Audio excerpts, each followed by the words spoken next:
চন্দনী জ্বালাইয়া দিমু করবে জুচনা নিজ হাতে মাখাইয়া দিমু বন্ধু তোমার গায়ে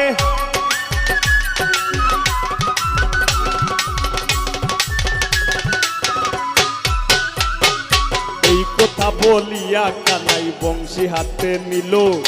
সর্প হয়ে কালো বাসি রাধেকে ধ্বংসিল ডান পায়ে ধ্বংসিল রাতের বাম পায়ে ধরিল মইলাম মইলাম বললে রাতে জমিনে পড়িল মরবে না রাতে মন্ত্র ভালো জানি দুই একখানা যারা দিলে বিষ করিব পানি এমন অঙ্গের বিষ যে জারিতে পারে সোনারও এই যৌবন খানি দান করিব তারে আইগো চন্দনী জ্বালাইয়া দিমু করবে